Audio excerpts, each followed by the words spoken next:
Hello, this is Mr. Evilcheese. And I'm Double Cat. This is our review of the NECA Ultimate Friday the 13th Part 5, A New Beginning, Roy Burns action figure. Or you can call it Jason action figure, I don't know, whatever you want to call it. Because he's pretending, he's Roy Burns, but he's pretending to be Jason. Royson. Yeah. It's a Royson figure. That's pretty cool. This one came out. We mentioned that NECA... I kind of said it wrong. In the last video we kept saying that NECA lost the license.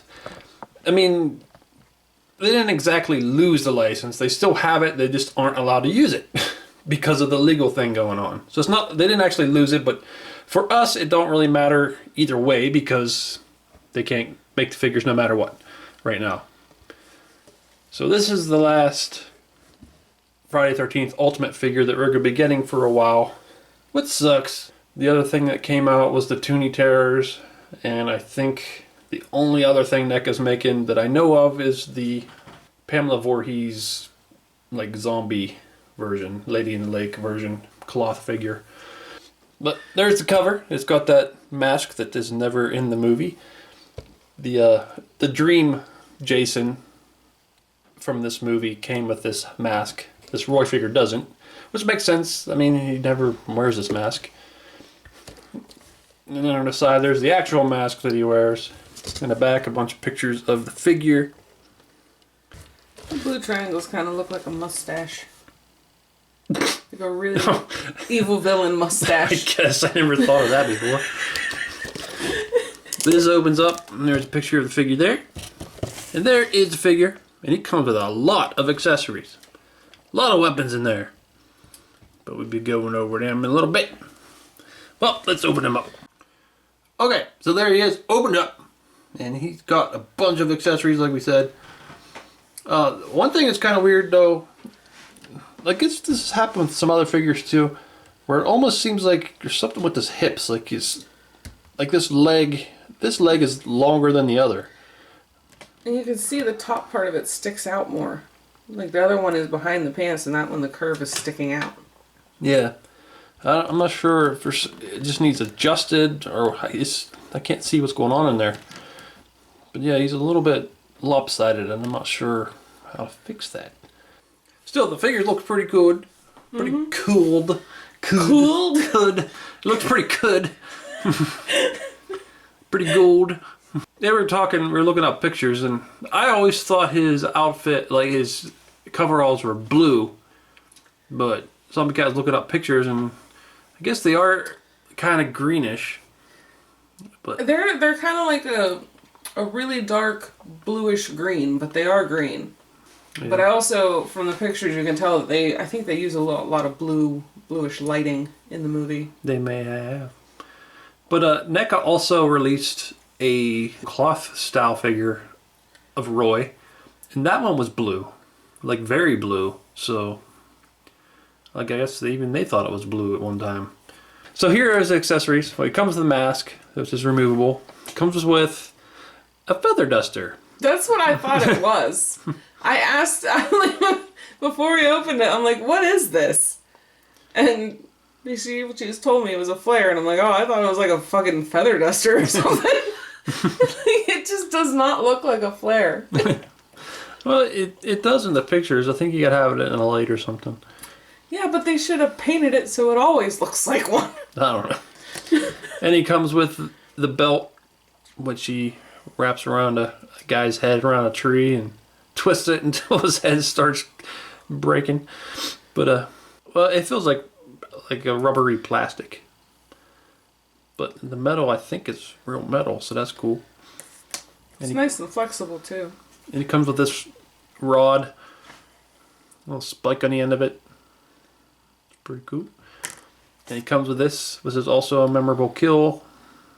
The hedge trimmers, or garden shears, whatever you want to call them.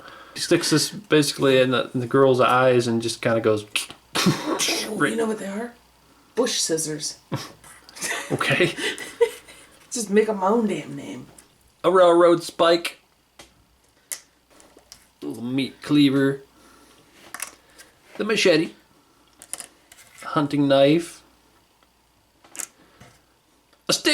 I got a stick. And this goes with the strap and an extra hand. So here's a look at the figure. You can see he's got the blue arrows, which this is the only version of Jason that has the blue arrows. I mean, which is good since it's not really Jason, it's Roy. So it can be distinguished from... I just keep thinking of it as a mustache now. I got that in my head and it won't get out. Gotta really stare at it. At least I gotta really stare at it to start seeing it as a mustache. Like an evil villain mustache. I know what you're talking about. It doesn't look like that to me. But they did a good job on the mask. Like usual. And you can take that off. And there's Roy's face. Little bonnet. Yeah. And when I was a little kid, when I first seen this movie, like when he dies at the end, that's when his mask comes off and you see his face. And when I was a little kid, I'm like, who the hell is that? Like, cause you could barely, like, you could just kind of see the face, and like I couldn't remember all the characters in the movie. I'm like, who is that? I don't even know who that is. And I'm like, okay, I know it's not Jason, but who is it? And then my dad knew, and he had to explain. I'm like, yeah, it's kind of hard to see because the main characters, the good guys, just kind of look at him. They don't say anything. They're not like, oh, this is who it is. It's just like the viewer is supposed to know. Oh, he's got blue inside of the mask. But I like his slash right here. It looks very painful. It almost makes it look like like his outfit is the skin. But yeah, it looks pretty bloody. And it's also weird that this guy actually did this. Actually made himself a little Jason head thing.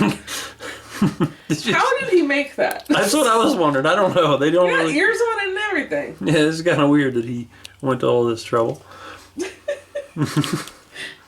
But it was a goofy movie. Like for the longest time, I hated Part 5. I hated it because it wasn't Jason. It just bothered me. It's like, oh, this is the one with a fake Jason. I don't know. But later, as I got older, I'm like, I appreciated it more, and now I actually like that one. It does kind of seem like a Scooby-Doo thing, though. Yeah, a little bit. It was Old Man Jenkins the whole time. That's like with the Halloween movies. Halloween 3, I always hated that one because it wasn't Michael. But then now, it's like, I like that one. It's just weird. It's like it should be its own thing. I feel like it should be just called some other, not Halloween, but something else. Just called Season of the Witch. But, yeah, I like that movie now, too. Yeah, I think the design on them looks pretty good. Looks like Michael Myers' coveralls, only they're green. They have a big cut in the stomach. It actually looks like a lot of this body is the same as this Michael body. Like there's slight differences, like the pockets and the collar slash on the stomach here. But if you look at the wrinkles are like kind of in the same spots. Like even up here on the back, you can see like the same kind of wrinkles there. Across here, and even like down on the legs, even got the same wrinkles for the most part. So body is mostly this Michael's sculpt, just tweaked a little bit and the color changed. But I mean, that's fine. That works because they're both coveralls, very similar outfits, so makes sense. Now remember, I was hoping they'd make a Roy figure so that I can make a custom Michael Myers. But now there's no need to do that since NECA's making Michael Myers figures again. Guess I'm going to show him with some of these weapons in his hand. But there he is with a machete. And I haven't seen NECA do blood like this before. It's like real dark looking blood, which looks good. Yeah, well, just a different way. Usually it's real bright red, but this time it's like dark red, which look kind of realistic. There he is with the meat cleaver. That looks pretty cool. I like the blood splatter on that too. There he is with the hunting knife. That's pretty cool.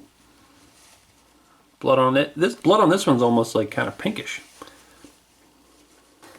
There he is holding the flare. It's pretty cool. Probably look better behind a light though. I'm not sure how translucent it is. Not very translucent. Yeah, it's actually not very translucent. I thought it would be to make the light effect, but it doesn't work. There he is with the railroad spike.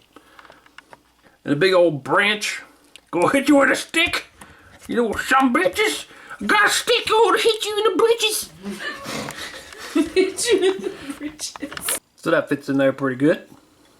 Gotta kind of get it over these little bumps though. And there he is holding the stick with the strap. Went out and got a branch out of the yard so I can kind of recreate that scene a little bit. That's pretty cool. Can't really twist it though. Afraid it'll break. And there he is with the big rod. There he is holding the garden shears. That's pretty cool. I like that you can actually move them instead of it just being a solid piece that has no movement. And there he is about to stab it down onto somebody. As for articulation, you can see he's got the ball joint head. Shoulder can go up like that. Got double jointed elbows, I think. Yes, double jointed elbows, which is really awesome. And they can spin at both places. Spin at the wrist. Is that a hinge? Or just a... Oh, it's a... Yeah, there's a ball joint and there's like a hinge. And then the torso, you can't really do nothing because of this one piece thing there. Does it have a double jointed butt? No. You can do that. Do that. And that's flexible, so that's good. Then the knee, you can go about that far. Spin. And then the ball joint, I think, at the ankle. What is going on there? Spin, and there's a joint down here. So yeah, that's pretty good ankle articulation. So overall, his articulation is pretty good. Just a little bit limited at this area right there. And his butt. So there's all the ultimate Jasons together. And Roy. See, that just complicates things. Here's all the Jasons. And Roy. Pretending to be Jason. But it sucks that we can't add any more anytime soon. It'd be nice to get to the rest of the movies. Like part 7 and 8. And Jason Goes to Hell and Jason X. And like some really cool victim accessories. I don't know if they're going to make that. That would be so cool though. Yeah, it would, but I don't think they're going to make that. What if we should come with a bloody sleeping bag? So, yep, I really like this figure. I'm really glad they made a Roy figure. And like I said, years ago, I would have been like, I don't want that. Because, part 5 just annoyed me that it wasn't Jason. But now I like it. And, yeah, I'm pretty happy with this figure. I love all the accessories. Especially his iconic scenes from the movie with, like, the garden shears and the little strap and his other weapons. It's just really cool that they made him. Yeah, I really like him too. And I especially like this feather duster. As you can see, you know, it's kind of like reddish tinted because I've been using it to clean my wounds. Shut up. And I like you can take They did a really good job on everything else. It's just the feather duster is not that great. Well, like you could take his hockey mask off and see Roy's face under there. That's pretty cool. The only issue I would say is the issue that's with some of the other figures is it seems like the legs kind of weird. Like I think that happened with Michael Myers. A lot of people were having that issue. It's when they're in those like coverall suits is when you really seem to notice it, where they have the weird hips. Yeah, like it seems like there's something going on under there but we can't see. Mm-hmm. But it's not too bad. You just have him stand in a pose like that, and it's fine. But yeah, I really like this figure. I think he's worth getting. And I hope that legal issue with the Friday 13th movies gets resolved so NECA can start making more Jasons. Yeah, if you're a big Roy fan, I would say this is the Roy for you. And also, I mentioned this in the Dream Jason review because that was also from part 5. You need to check out the Wolfie's Just Fine video. That's a band. They did a song called A New Beginning, which is based on this movie, which is really cool. It like was nostalgic, and it actually gave me chills on part of it. It's a pretty good song. And Yeah. the guy in the band is, what's his name? Jean Lajoie, Yeah. who used to do like really funny videos, and it's like a real song. And he was on The League, wasn't he? That show called The League. I don't know. I think. I never watched it. But it's a good video. It's not like metal or anything. It's just like kind of a... I don't even know what to call it. It almost kind of sounds like folk music. Like, I don't know how to describe it. Something like that. But it's just cool. It's about the content is good and the video is amazing. Yeah. It's about him as a kid in the 80s watching this movie with his friends and somewhat being traumatized by it because he'd never seen a horror movie before, apparently. But it's pretty It's cool. his first time. Yeah. But they actually recreate a couple of the kills, which is kind of cool. But anyway, I'll put a link to that in the description. Well, I like this figure. He's worth getting, I'd say. So, yeah. This is Mr. Evilcheese. No, I'm double cat. Thanks for watching and goodbye. Ah! Ah! What the hell? I am Groot. I'm Jason. I'm Roy. Roy. Yes, I am Roy. I am Groot. Oh, damn it, man. You see them other pictures there? Why don't you click on one of them to see the video? Or you could subscribe, Nate. Oh,